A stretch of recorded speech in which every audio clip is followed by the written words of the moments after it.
Welcome to the Pulpit View podcast. My name is Stephen Garrett. With over 20 years of experience in leadership, family, and ministry, I've asked some brothers to come join me and have a conversation of what it takes to bring balance to each. Why don't you join me on this journey? Let's go. Good evening. Welcome.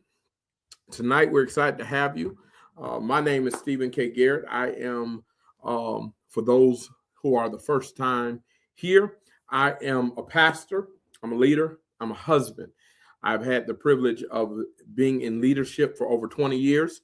I've had the privilege of being an entrepreneur, a speaker, a pastor, but the greatest gift has been a family man. And tonight, in this episode of the Pulpit View, we want to talk about the concept of learning the art of the pivot. Learning the art of the pivot. I think sometimes our biggest struggle in life is that we struggle with the fact that sometimes we can get caught up in life's entanglements and find ourselves ready to throw in the towel because life did not go the way we expected it to go. Plans did not happen the way we thought they would happen. And now we are finding ourselves in a place of wondering, how do we shift what is going on? And so being in leadership, it is something that is not just common. It is something that is expected, that you are going to have to pivot in life, that there's going to be some things that you just expect to shift in certain ways. And so tonight, I want to challenge you as we have this conversation about learning the art of the pivot, of getting outside of yourself and questioning, here it is, what if the pivot was necessary? What if the pivot was necessary? What if, when life threw its worst at you, it was really what was trying to shift you to becoming a better leader, a better spiritual leader, a better father, a better husband, just a better man or woman? What if the pivot was necessary?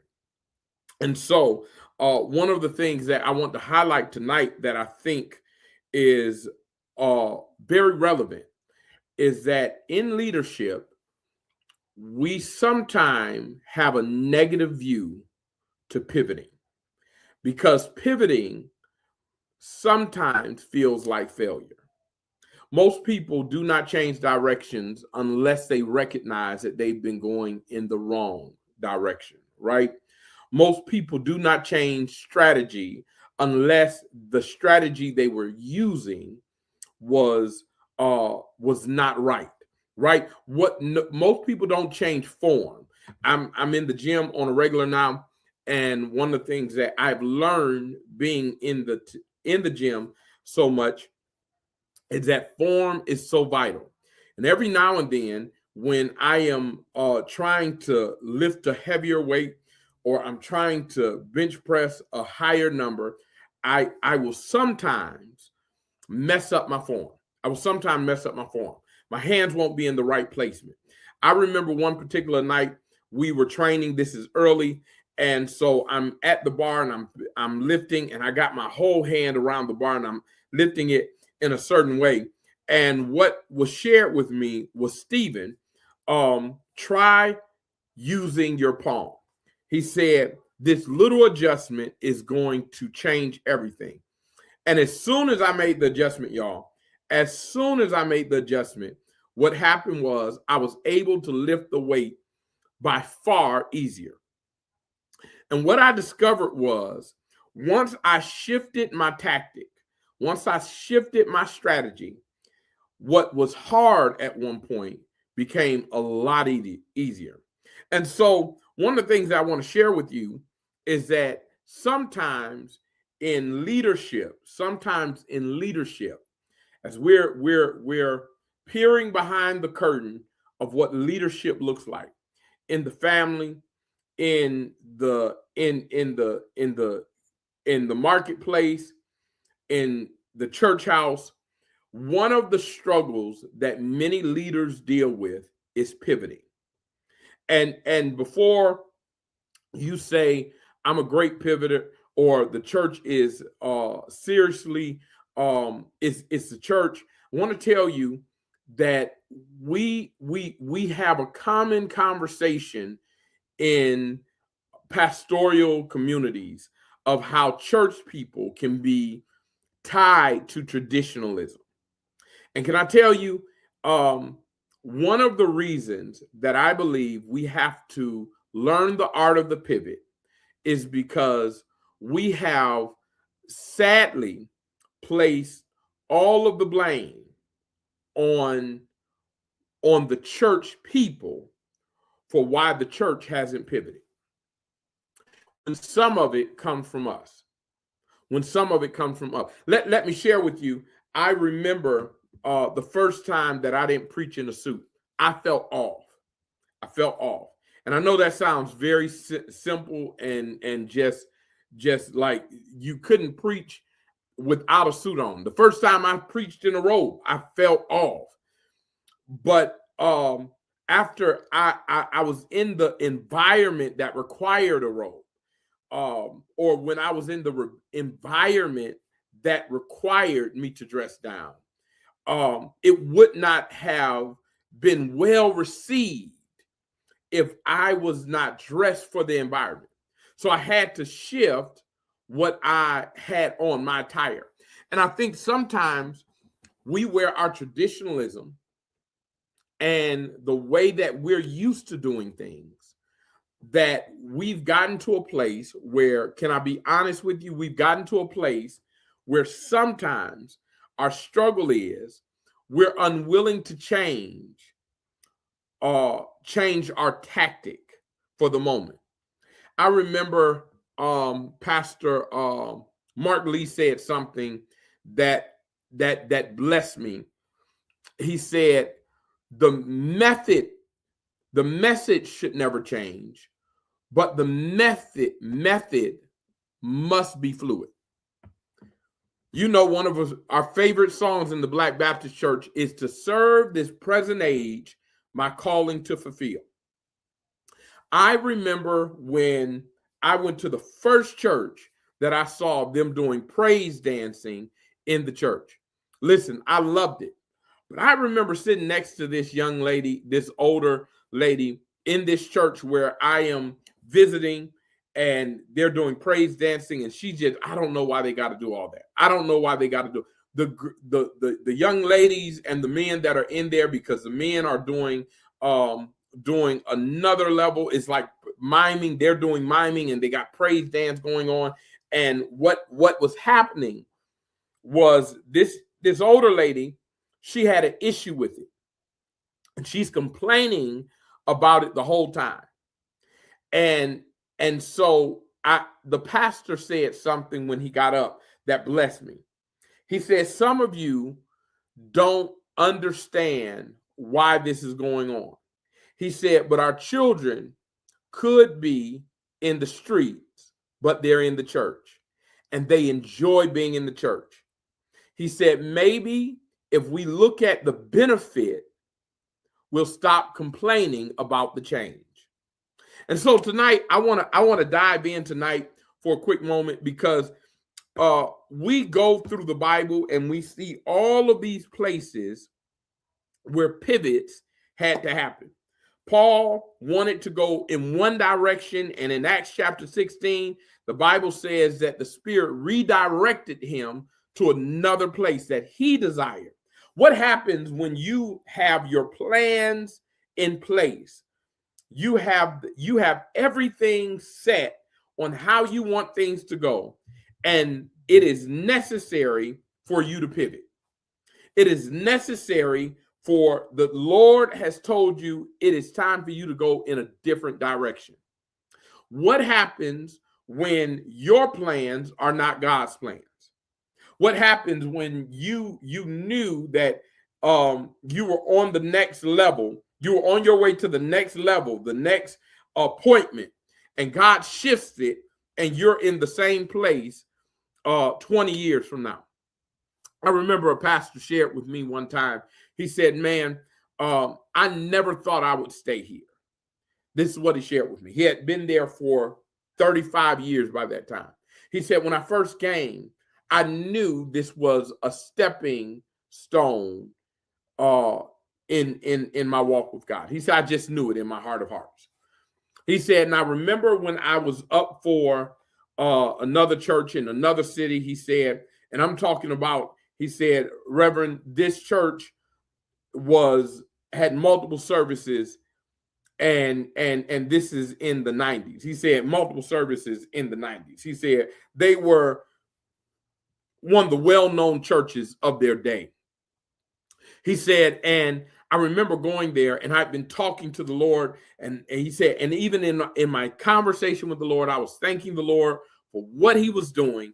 And while I was praising God for what he was doing, he said, I got there that day, and they shared something with me that in that moment I heard the Lord's voice and said to me, that it's not for you to be here. Go back home. He said, I preached. He said, the Lord had brought people to Christ that day. I got back home. I wrote them a letter and told them that I was sorry I would have to decline the offer because the Lord has decided to keep me here. He said, and now being here 35 years, he said, I can share that it was the best decision the Lord that was ever made. And I want to share with you that sometimes our plans, we've heard the saying that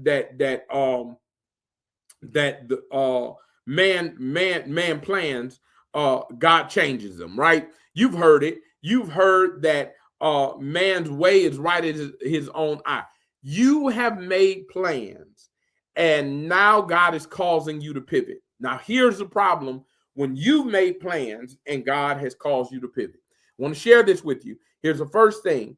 The first thing is you got to deal with the mourning process. You have to deal with the mourning process. Most of us, when we realize that the plans that we have set in place are not the plans that God has for us anymore, we go through a bereavement process because life is shifting in a way that we never thought it would. I remember when the Lord told me that I would not finish a goal of mine. I'm telling you, and when I say it was the Lord, it was the Lord. I've been praying.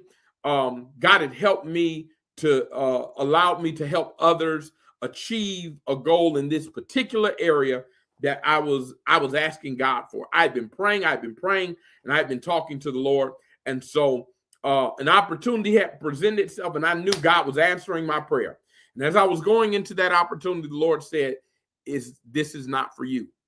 I have something greater. I remember, I'm talking about, as I'm talking to you all, I can feel that in my spirit that the Lord is telling me, this is not for me. I have something greater for you.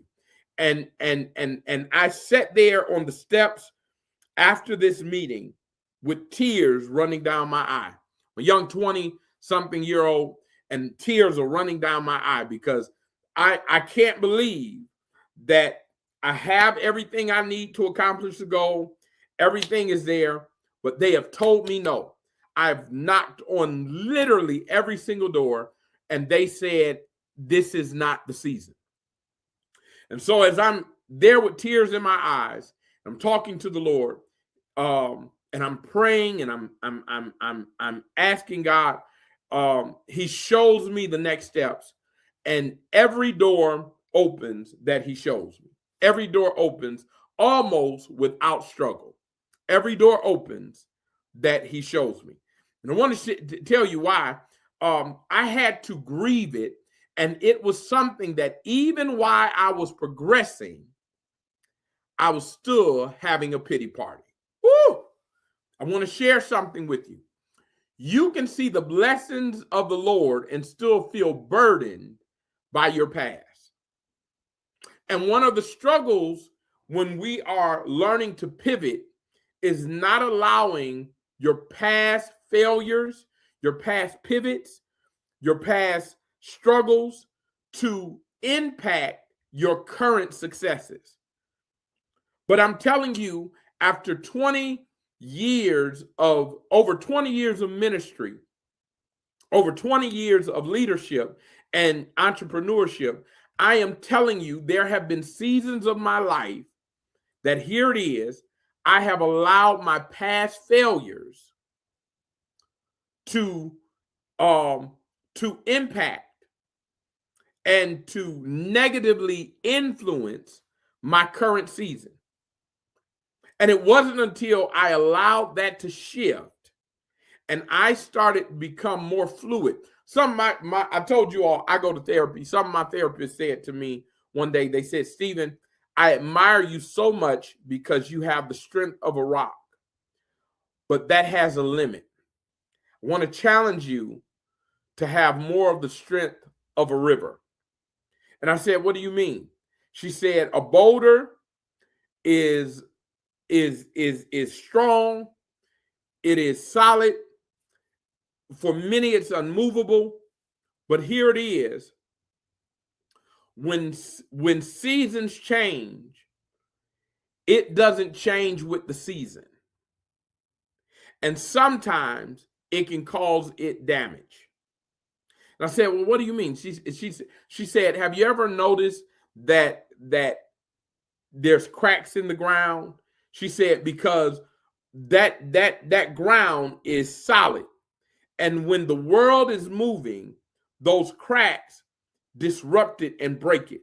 She said, so sometimes you're so solid, she said, that when disruption happens, it causes you not to shift with those disruptions. I want to share with you something she said.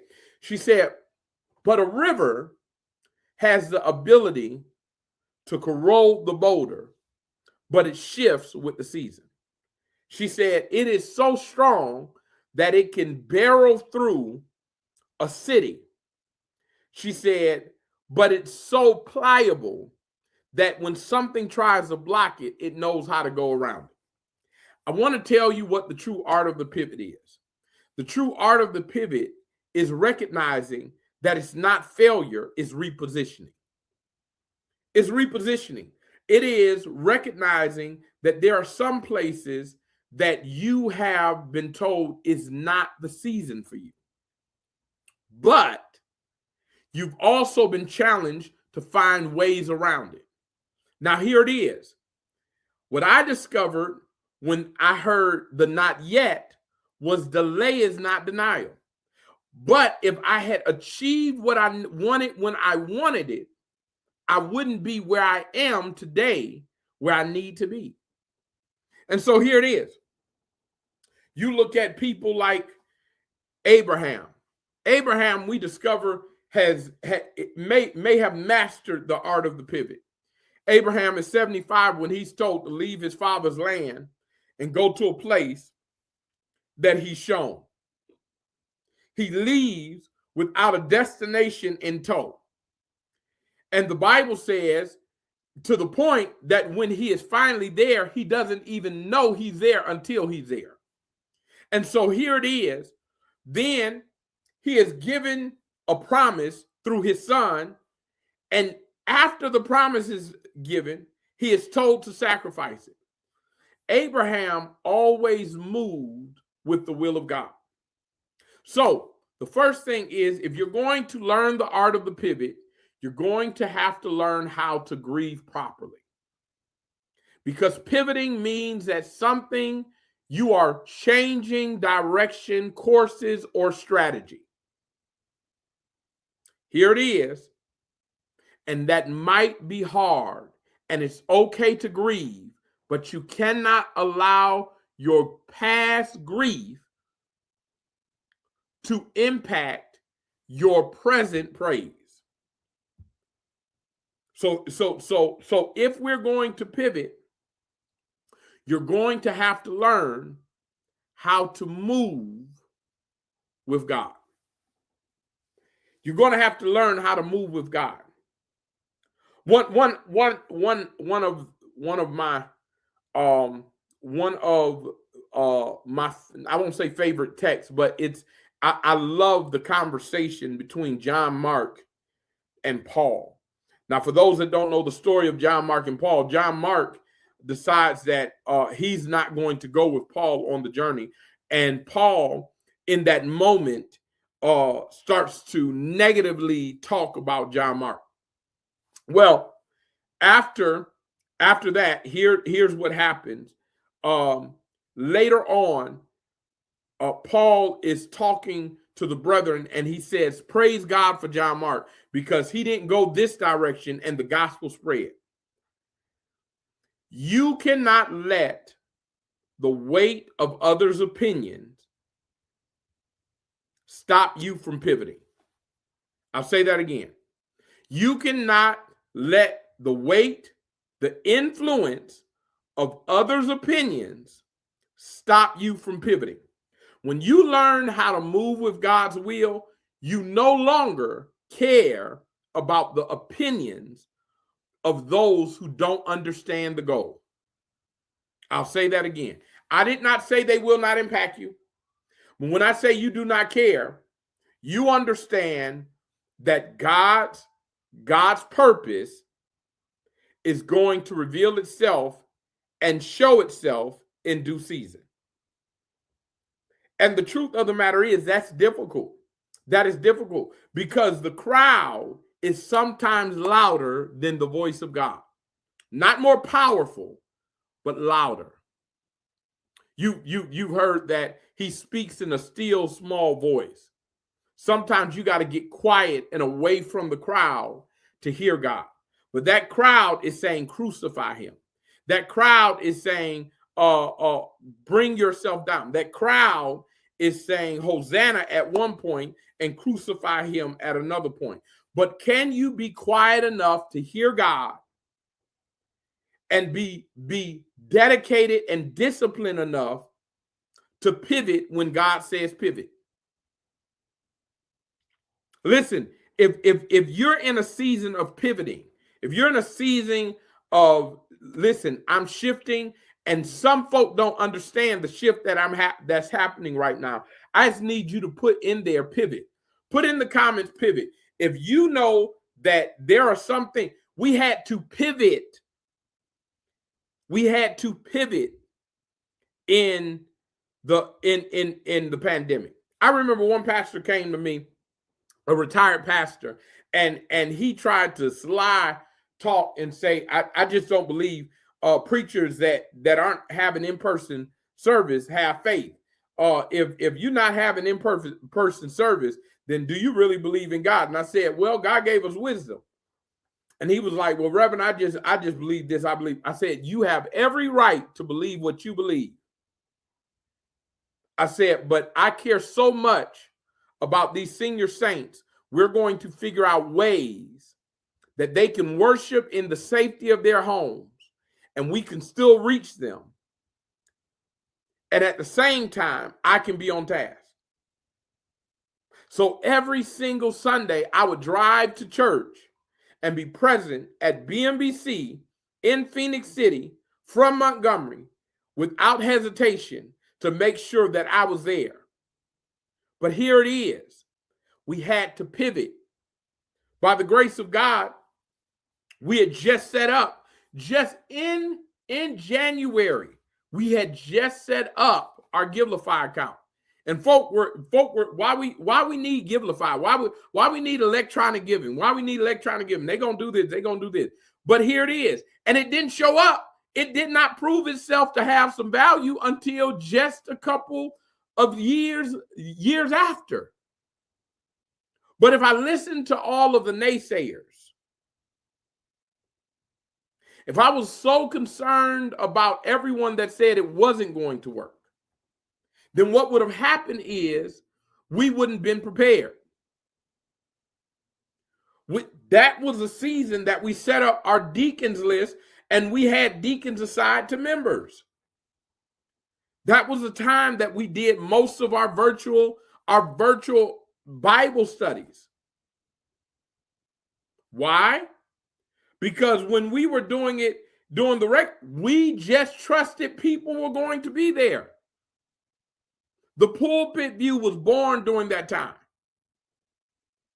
because I recognized that the Lord was saying something different for me. And that might not be what he said for you. I'm not telling you that if the Lord told you to stay in the church that the Lord didn't say it. I'm telling you what the Lord told me in that season was what the Lord told me, and I had to be obedient. But the problem that we have sometimes is that we're very, very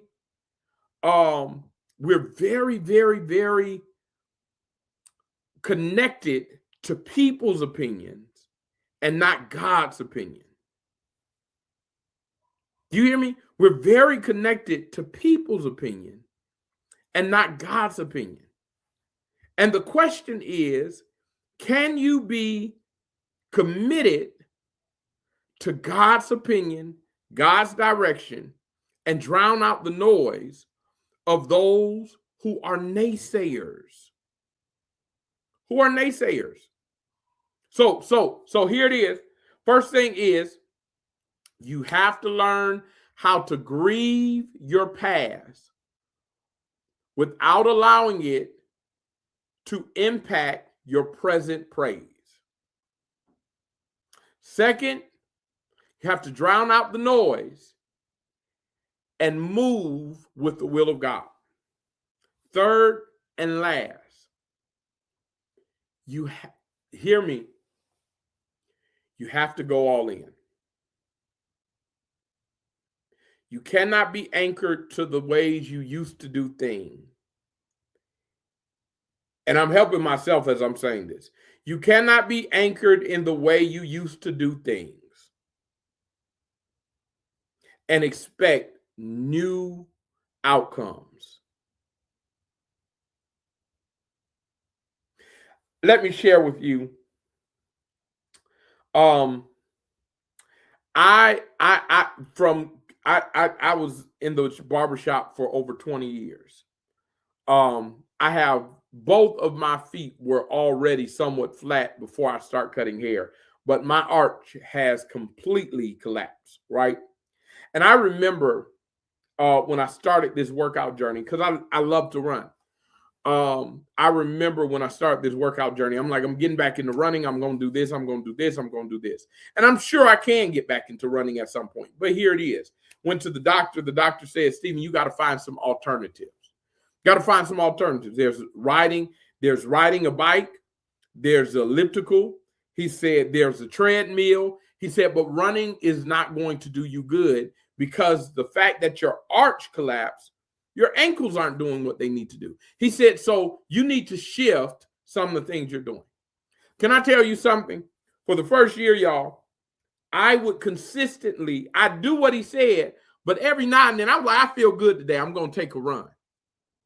Sure enough, the run would go good. Then I'd be like, oh, I can get back into another run. Who cares what the doctor says? I'm going to do my own thing. And one day I'm running and I hear a pop. Boy, I didn't tear nothing, but I stretched it real good, right? And I'm down. And so I cannot work out. I cannot work out because I literally cannot stand on my foot for at least 3 weeks. Cannot stand on my foot. Can't walk. I got to limp everywhere I go. I got to wear a brace everywhere I go.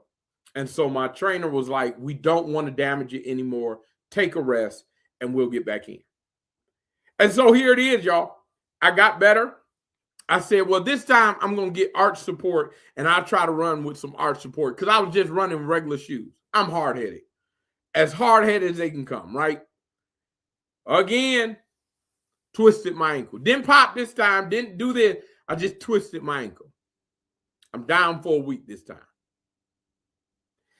The last time I went to the doctor, I said, you know what? I'm going to do exactly what the doctor said. So I stopped.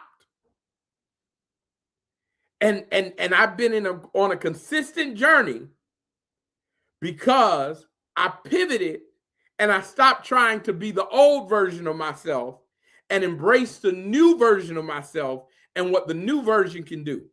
Sometimes the problem that we have is when God tells us what to do, we're still trying to dibble and dabble in the way we used to do things. We're still trying to take in some of those old things that we used to do.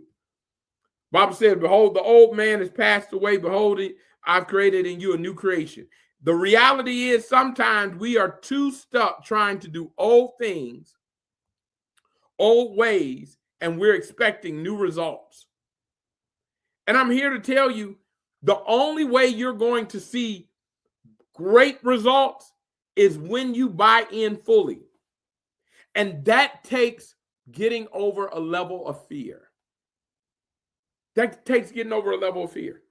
And I'm sharing with you all. I've been there, and there are days I'm still there. I've been out of the shop now for 3 years.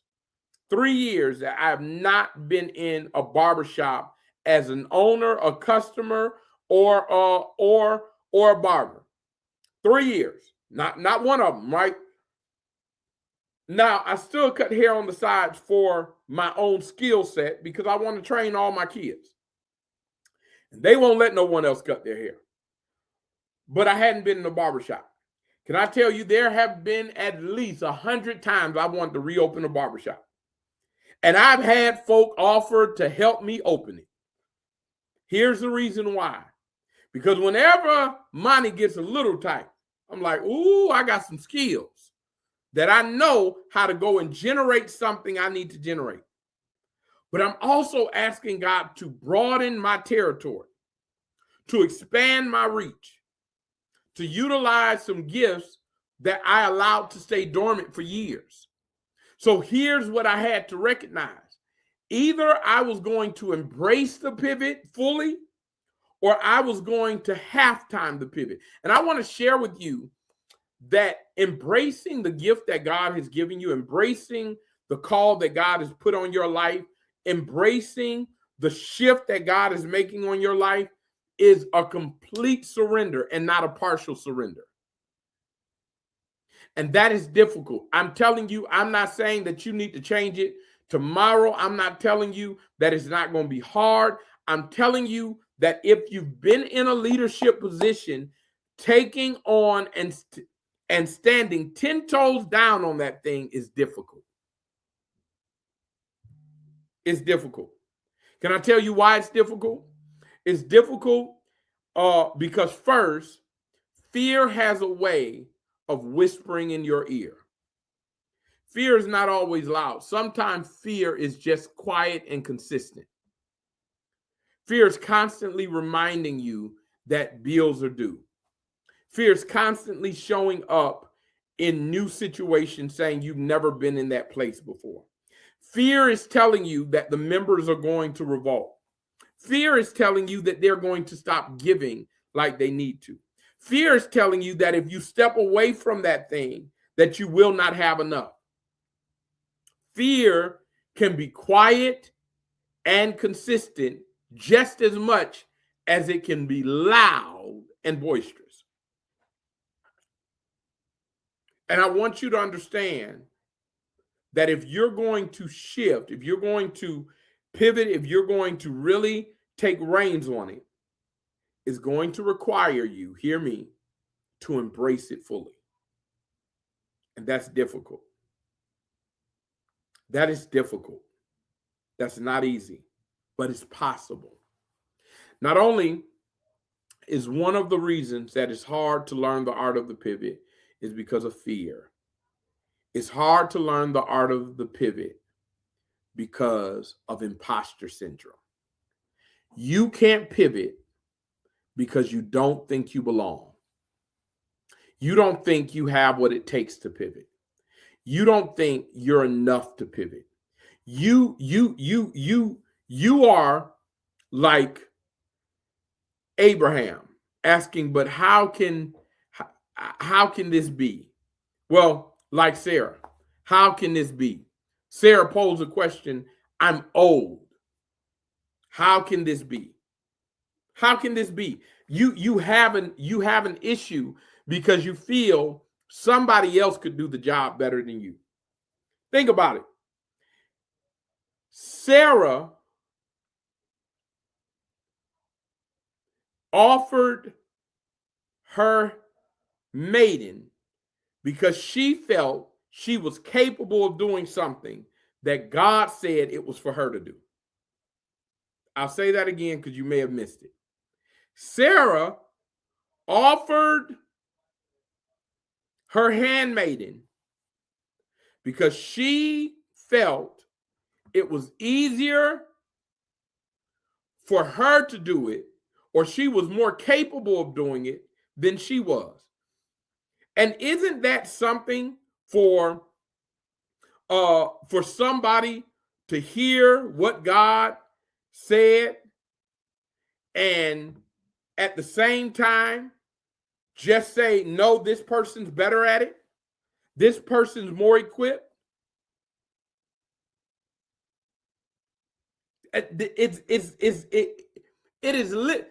Moses says, God, find somebody else. I'm not right for the task.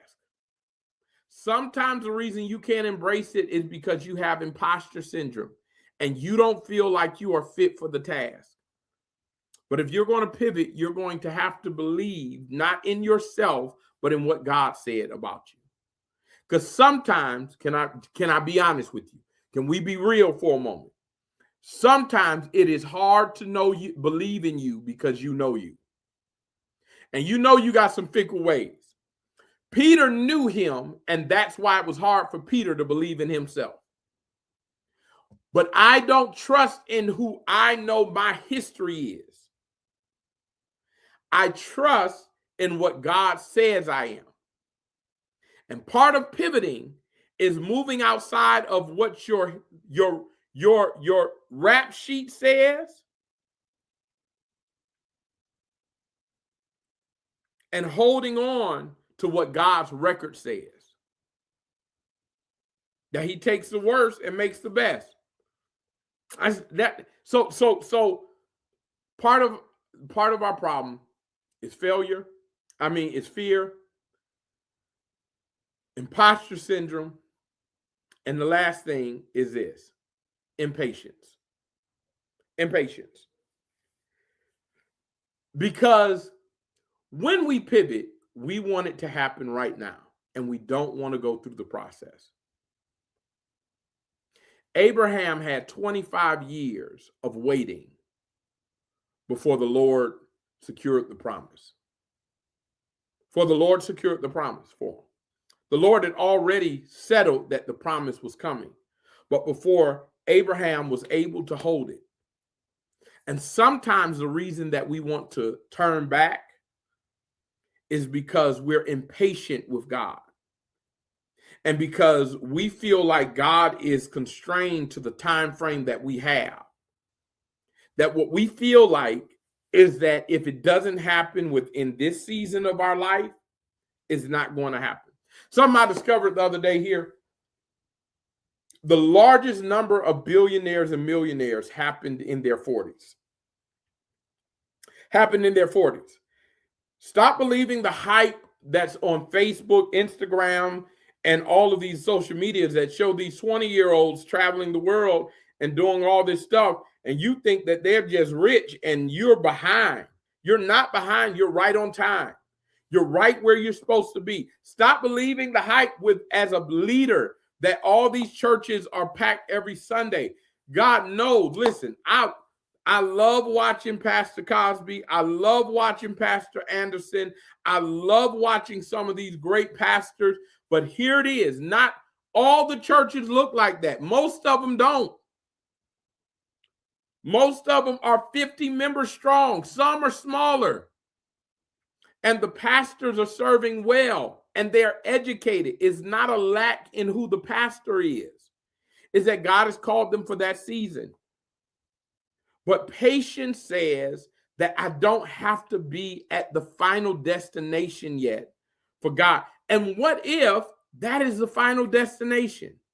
What if God only calls you to pastor that beautiful small church in that town, but he teaches you and he shows you how to love them like no one else, and they are impactful in the community.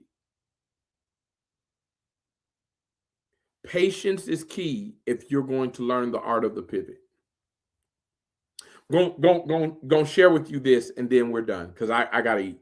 And I'm eating late tonight, so I'm eating a light meal, but I'm eating late tonight. So here it is. Yes, you have to be willing if you're going to learn the art of the pivot. You're going to have to be willing to flow with God's will. You got to be willing to not hear the noise of the people. You have to be willing to embrace it. I mean, to grab a hold of it. But can I share with you, if you are willing to build this relationship with the Lord to a point where fear no longer holds you back, imposter syndrome doesn't make you feel invalid. And here it is. Patience is at your forefront. You are going to see a shift happen in your life. You're going to see a shift happening in your life. And I want to challenge you tonight because as we're going into Easter, as we're going into the spring season, I just believe that this is a chance for you to see some of the best work that God wants to do in your life this year. Some of it, but it's going to require you to give up that thing that you're afraid of, to stop feeling like you don't belong in the place that God has placed you in, that you're a guest in your calling. Ooh, that's good. Stop feeling like you're a guest in your calling.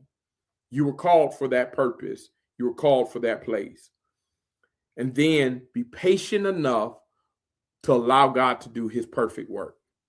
It says that our trial worketh our patience, endurance, so we can see the completion. I'm paraphrasing, the completion of God's perfect will. So here's what I want to share with you. Maybe this is one of your struggles. You've been struggling in pivoting. I want you to reach out to me. I want you to reach out. If you have been struggling in pivoting in your ministry, in your family, because right now your family is not in the place that you want it to be, and there's some shifts that needs to happen for you to get back on track. Can't do the same things the way you used to do. I told somebody growing up in my family, my mother did all the cooking. I love cooking more than my wife, so we balance out cooking very well. I work from home now, so I help do cleaning. Why? Because I'm at home more than I used to be, and I don't like a dirty house either. So here it is. She's busy. I'm busy. We had to shift and pivot the way we did things. We have older kids, so we put them to work. We have more responsibilities. There are things we have to pivot. And the problem that you might be having is you're trying to do old things for a new season of your life. And I want to challenge you to reach out, and I want to connect with you, because my passion comes from the fact that I remember when I experienced burned out. I remember when I was ready to throw in the towel. I remember hearing so many of those pastors that were throwing in the towel, leaving churches, stepping away from their families, finding themselves giving up on life. And that breaks my heart. And I believe that you do not have to lose family to love God's people. I believe in my heart of heart that you can be a dynamic pastor and an awesome husband. I believe you do not have to sacrifice your children for the youth of the church. I believe you have the ability to see a shift in your life and to be able to fully enjoy what you do again. I believe you can fall back in love with leadership. I know what it feels like to get the phone call and see them calling and want to put the phone back down. I know what it feels like to make up excuses of why you can't make it to that meeting, why you can't be there, why here it is, we got to cancel Bible study tonight. I know what it feels like to feel like you wish you had somebody on the other end that could preach for you in the morning because you just don't have it in you today. I know what it feels like to sometimes sit in the restroom and just sit with your thoughts. Know what it feels like to get home from work all day after working all day and just sit in the car, not because you got an issue with your family, but you're kind of trying to reset so you can be the type of person you need to be, the type of man you need to be, so they don't feel like you're taking something from them, but you're wondering who's going to pour back into you. And so what I want to do, I want to connect with you.